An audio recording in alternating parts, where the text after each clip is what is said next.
ये 8 पुलिसकर्मी मरे हैं, बहुत गलत हुआ है। जो विकास दुबे ने किया, इनफैक्ट जिनने किया वो बहुत बुरा हुआ है, जो भी हुआ है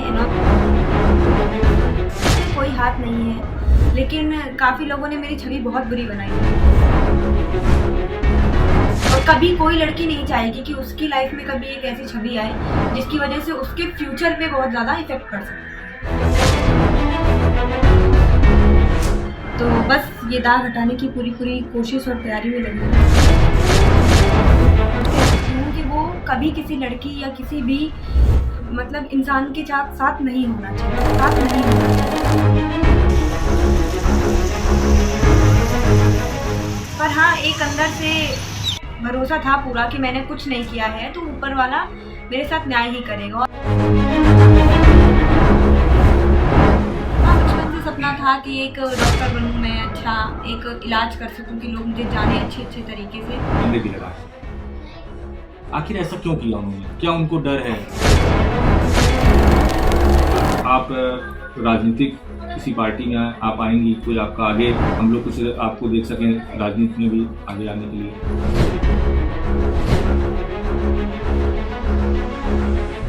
नमस्कार, मैं हूँ ऋषभ सिंह। आप देख रहे हैं पंजाब केसरी टीवी। हमारे साथ में खुशी दुबे हैं, वो खुशी दुबे जो बिक्रू कांड से जिनका नाम जोड़ा गया और 30 महीने बाद उनको सुप्रीम कोर्ट से जमानत मिली।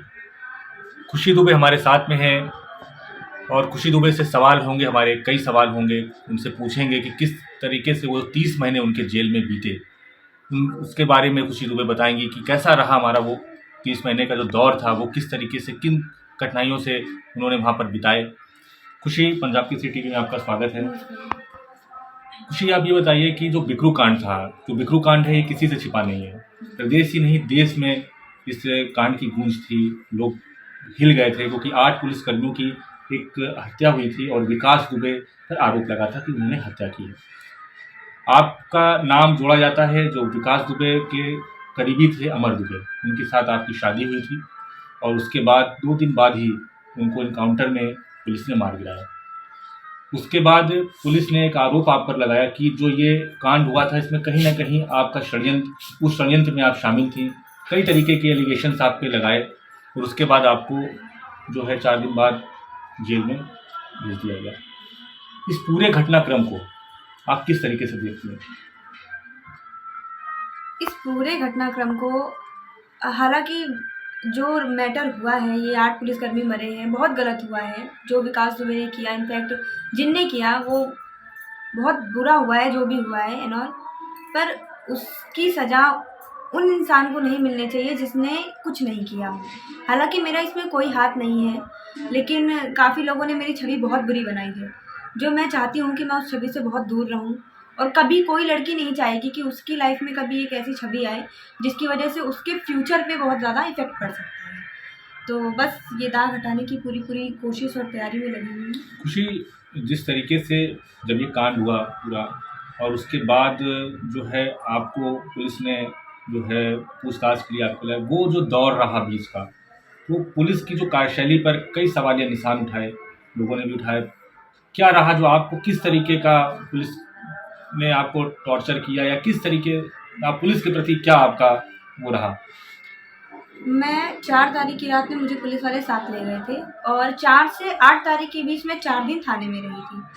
हालांकि जो हुआ वो बहुत मतलब मेरे लिए बहुत सदमे वाली चीज़ हो जाती है, मैं नहीं कह सकती हूँ, पर इतना ज़रूर कह सकती हूँ कि वो कभी किसी लड़की या किसी भी मतलब इंसान के साथ नहीं होना चाहिए, जो मेरे साथ हुआ। और बस। खुशी, उसके बाद जिस तरीके से आप 30 महीने बाद आपको सुप्रीम कोर्ट से बेल मिली है, आप काफ़ी एक लंबी लड़ाई आपने लड़ी और आपके साथ साथ लोगों ने भी जो है, जो कुछ ब्राह्मण संगठन थे, कुछ राजनीतिक दल थे, वो भी आपके साथ में खड़े हुए आकर। तो जो 30 महीने का आपका जो जेल में जो आप रही, वो जो दौर था, उस दौर में आपने क्या महसूस किया? ये जो 30 महीने मेरे निकले हैं, बहुत बुरे हालातों से निकले हैं। मेरी तबीयत बहुत ख़राब हुई थी और इनफैक्ट अभी भी मैं सही नहीं हूँ, मुझे उसका इलाज कराना है और चल रहा है मेरा इलाज। और वो 30 महीने बहुत बहुत स्ट्रगल से मेरे कटे हैं। मैं कैसे मतलब कैसे आपको बताऊं कि कितना बुरा बुरा मैंने सहा है। और बस कुछ समय की खुशी मिलती थी जब मैं अपने माँ बाप से मिलती थी तारीख पे। और पर हाँ, एक अंदर से भरोसा था पूरा कि मैंने कुछ नहीं किया है तो ऊपर वाला मेरे साथ न्याय ही करेगा, और मुझे न्याय मिला है, आगे भी न्याय मिलेगा। जेल के अंदर जो आपके ने जो बिताए समय बिताया, जेल में कैसा आपको लगा कि जब आप मतलब आप जो जब जेल पहुंची वहाँ पर, वहाँ का तो सारा एटमॉस्फेयर ही एक जेल का अलग ही होता है, तो कैसा लगा आपको वहाँ जेल पहुँचते ही? मतलब पहले और बाद में किस तरीके का आपने अनुभव किया वहाँ पर? देखिए, जब जेल पहुंची थी मैं, तो वो जो मेरी उम्र थी उस समय एक लड़की को सबसे ज़्यादा ज़रूरत होती है अपनी माँ की और अपने परिवार की। और हालांकि वो मेरे साथ दोनों ही चीज़ें नहीं थी, मेरा भविष्य ख़राब हो गया उस चक्कर में। और अंदर बहुत अच्छी चीज़ें भी देखने को मिली कि किस तरह इंसान आगे बढ़ता है, कितनी मुश्किलों से आगे अपना करियर बनाता है। और बहुत बुरी चीज़ें भी देखने को मिली कि हाँ, ऐसा इंसान भी हो सकता है। तो बहुत अच्छी चीज़ें भी सीखी हैं, बहुत बुरी चीज़ें देख ली मैंने। खुशी, आप पर जो है सरकारी वकील ने जब जमानत आपकी उसमें थी हाई कोर्ट में लगाने के लिए, फिर जब जो सरकारी वकील थे उनका कहना था कि आपने जो वहाँ की महिला कैदी हैं उनके साथ आपका जो व्यवहार था, जो आचरण था, वो ठीक नहीं रहा, इसमें कितनी सच्चाई है? वो तो आप भी देख रहे हैं इस समय मैं कैसे नेचर की हूँ। हालाँकि मेरा किसी से ऐसी कोई बातचीत नहीं हुई है कि मैं किसी से कुछ कह सकूँ या कोई बात हो। मैं खुद अपने एक सदमे में रही हूँ कि मैं ज़्यादा किसी से बात नहीं करती थी और अंदर थोड़ी बहुत पढ़ाई भी कर लेती थी। और सबसे ज़्यादा टेंशन रही है भविष्य की मेरे, कि वो पूरा-पूरा बर्बाद हो गया ये 30 महीनों में। और वो जो बर्बाद हुआ है उसे मैं आगे पूरे तरीके से मतलब मेहनत करके उस चीज़ को आगे बढ़ाना चाहती हूँ। 2 दिन के बाद, 2 दिन शादी के 2 दिन बाद ही ये पूरी घटना हो जाती है जी। और इस तरीके की घटना आपके सामने आती है, तो कैसा आपको लगा कि शादी के बाद इस तरीके का हो जाना? क्योंकि एक खुशी का माहौल था, जब आपकी शादी हुई थी, आप खुश होंगी, अमर दुबे के साथ शादी हो रही थी आपकी। अचानक इस तरीके का जो इंसिडेंट होता है आपके साथ में, ये पूरा विक्रूकांड हो जाता है, तो आपको क्या कैसा महसूस हुआ? आपको क्या लगता था कि क्या कुछ इसमें ऐसी सच्चाई थी कि आप उनसे पहले उन लोग को जानती थी, या इस तरीके का कुछ रहा अमर दुबे से जब आप के बाद शादी हुई उससे पहले कुछ उसके बारे में आपको कुछ मालूम था, कुछ इस तरीके का? देखिए, कोई भी लड़की जानबूझ के ऐसे फैमिली में नहीं आना चाहेगी जिस फैमिली से उसे एक बुरे दाग मिले और इस तरह इंसान को जाना जाए। और शादी में हर एक इंसान खुश होता है, चाहे जैसे हो वो। मैं शादी के बारे में बात नहीं करना चाहती, पर ये जान रही थी कि आगे भविष्य इनसे जुड़ गया है मेरा, तो ठीक है, मुझे खुश रहना चाहिए। खुश होने की कोशिश में थी पूरी-पूरी। और मैं आज भी नहीं समझ सकती कि उस रात में हुआ क्या था, क्योंकि मुझे आज भी नहीं पता कि उस रात में हुआ क्या था मेरे साथ। जी, जो आपका कैरियर है, उस समय आप जिस समय ये कांड हुआ था, उस समय आप क्या किस क्लास में थी? मैंने 10th कंप्लीट किया था इंस्टेंट उस समय। और इन फर्स्ट ईयर की पढ़ाई के लिए आगे जाना था, और फिर सडन इतना सब कुछ हो गया तो फर्स्ट ईयर कुछ से। आपने भविष्य संवारे होंगे, कुछ सपने देखे होंगे कि शादी होगी हमारी, शादी के बाद भी हम अपना कैरियर आगे बढ़ाएँगे। कुछ मन में इस तरीके का ख़्याल आया होगा आपके दिमाग में कि आगे हमको तैयारी करनी है, किसी लाइन में जाना है, कुछ अच्छा बनना है, समाज के लिए एक अच्छा नाम अपना रोशन करें घरवालों के लिए। कुछ इस तरीके की आपके दिमाग में चल रहा होगा। हाँ, बचपन से सपना था कि एक डॉक्टर बनूँ मैं, अच्छा एक इलाज कर सकूँ कि लोग मुझे जाने अच्छे-अच्छे तरीके से। और मेरी मम्मी का भी बहुत अच्छा मतलब सपना रहा, और मेरे लिए बहुत उन्होंने मदद करी है कि उसका भविष्य अगर डॉक्टर में है, तो उसके लिए मैं कुछ भी करना पड़े, कितना भी पैसा लगाना पड़े, लगाऊँगी। तो पूरी-पूरी ज़ोरों-शोरों तैयारी थी मेरी कि मैं बायो लाइन से आगे मेडिकल लाइन में जाऊँगी। तो हाँ, वो थोड़ा रुक गया मेरा। मुझे बहुत बुरा लगता है सोच के कि एक मैं कामयाब डॉक्टर बनना चाहती थी, तो उसी उसके बाद जब ये सारा मतलब घटनाक्रम घटता है आपके साथ में, सारी चीज़ें होती हैं, अब जब जेल भी आपको जेल में डाल दिया जाता है, जेल आप पहुंच जाती हैं, उसके बाद ये सारा कुछ आपको कैसा लगा कि हम कब बाहर आएंगे जेल से? आपको उम्मीद थी कि हमको क्या काफ़ी समय में ज़मानत हमको मिलेगी कि नहीं मिलेगी? क्योंकि बार बार आपकी ज़मानत जो है कैंसिल हो गई है, कई बार ऐसे मौके आए हाई कोर्ट ने कैंसिल करी, कुछ ना कुछ एलिगेशंस पुलिस ऐसा लगाती रही, फर्जी सिम कार्ड का भी आप पर आरोप लगा, इस तरीके के कई आरोप पुलिस ने लगाए। तो आप क्या लगा आपको कि ये पल आपके दिमाग में आया होगा इस तरीके की कि जो है हमको बेल नहीं मिल पा रही है, क्या हम बाहर आ भी पाएंगे कि नहीं आ पाएंगे, तो इस तरीके का? ये केस पूरे, जैसे आप कहते हैं, प्रदेश नहीं पूरे देश में इसकी चर्चा चलती है। तो एक समय मुझे भी लगा था शायद मेरे पूरा जीवन अब शायद यहीं रह जाएगा। मैं टूट गई थी पूरी। पर एक माँ-बाप थे और मेरे एक वकील मिस्टर शिवाकांत दीक्षित, उन्होंने बहुत सपोर्ट किया मेरा। उन्होंने मुझे बहुत मजबूत बना के रखा कि तुम परेशान मत हो, मैं हूँ और मैं तुम्हें बाहर निकालूँगा, तुमने कुछ नहीं किया है। तो धीरे-धीरे आगे मजबूत होते गए कि अब नहीं, अब नहीं, अब होंगे। 1 साल निकल गया, 1.5 साल निकल गया। तो मम्मी के वो प्यार और वो मतलब एहसास में मुझे 2.5 साल कैसे व्यतीत हुए हैं, तो आज बाहर उस हूँ। समय जिस समय ये आप हुआ तो घर का क्या रहा? घर वाले कितना परेशान हुए उस समय बीच में ये पूरा कांड हुआ? तो घर घर कितना डिस्टर्ब आपको लगा? किस तरीके का रहा घर का पूरा मामला? किस तरीके से ऐसा लगा कि नहीं घर पूरी तरीके से बिखर गया है, मैं जेल चली गई हूँ?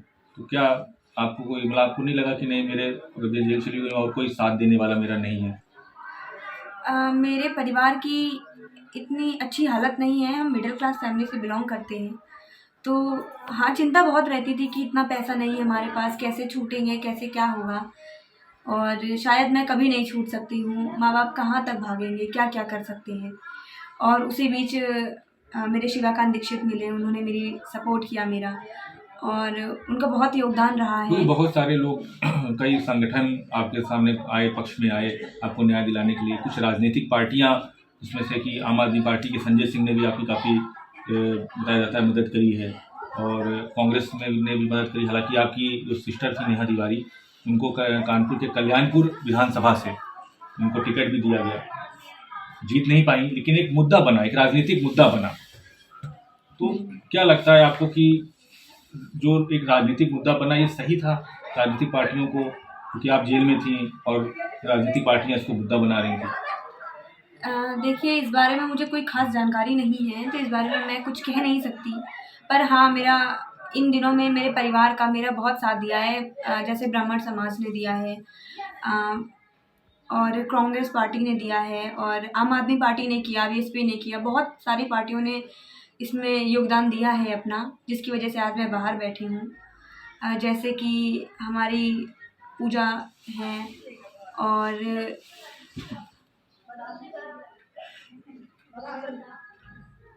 नहीं, बहुत से लोग आपको आपके साथ में आए, आपका उन्होंने साथ दिया और उसके बाद आप सरकार को के प्रति क्या आप भाव रखती हैं? क्या सरकार से क्या आपको उम्मीदें हैं या सरकार जिस तरीके अभी भी सुप्रीम कोर्ट में को क्या लगा कि आपका केस चल रहा है, क्या लगता है कि सरकार के मतलब सरकार के लिए आपका क्या मन में है?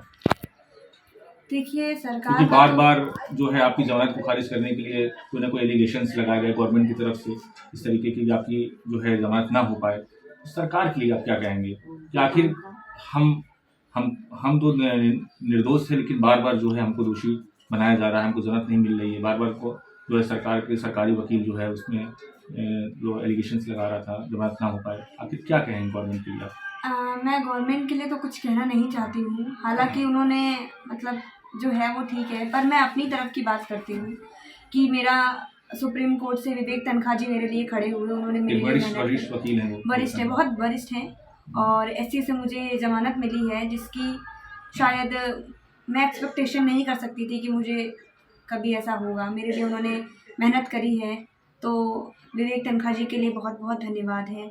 और मुझे शिवाकांत दीक्षित हैं, दुर्गेश मणि हैं और पूजा हैं, इन सब के लिए मैं बहुत ज़्यादा धन्यवाद करना चाहती हूँ।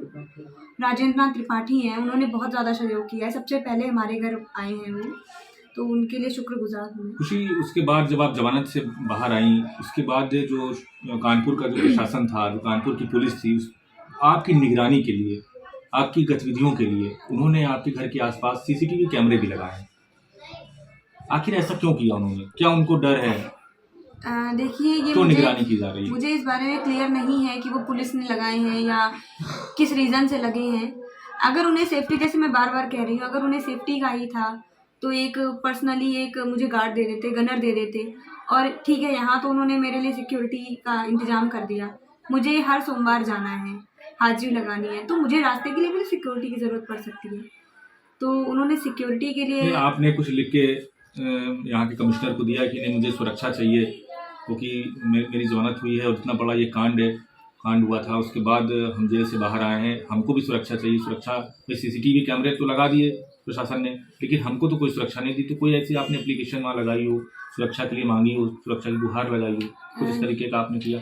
ऐसा तो फिलहाल मैंने नहीं किया कुछ भी, और मेरे वकील हैं, एडवोकेट हैं मिस्टर शिवाकांत जी, तो वो आगे की प्रक्रिया देख रहे हैं कि मुझे किसी तरह की कोई प्रॉब्लम नहीं होनी चाहिए, तो उन पे सब डिपेंड है। लास्ट सवाल आपसे ये है हमारा कि आगे का क्या कदम रहेगा अब आपका, और क्या आप राजनीतिक किसी पार्टी में आप आएंगी? कोई आपका आगे हम लोग कुछ आपको देख सकें राजनीति में भी आगे आने के लिए, क्या रहेगा आगे का स्टैंड, क्या है आपका?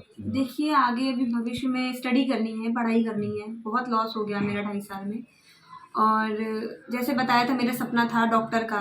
हालांकि अभी मुझे पता चला कि डॉक्टरी लाइन आप नहीं कर सकते हैं, कि लेकिन हाँ ये है कि मैं ट्राई करूँगी पूरा लॉयर का, कि जैसे मेरे वकील ने मेरे लिए लड़ाई करी है एक न्याय के लिए, तो मैं किसी और के लिए भी कर सकूँ। जैसे मैं एक बेगुनाह फंस गई हूँ, तो वो कोई और ना फंस सके। देखिए, ये थी खुशी दुबे जो 30 महीने बाद जेल से रिहा हुई, और उन्होंने अपना दर्द बयां किया है पंजाब केसरी टीवी पर।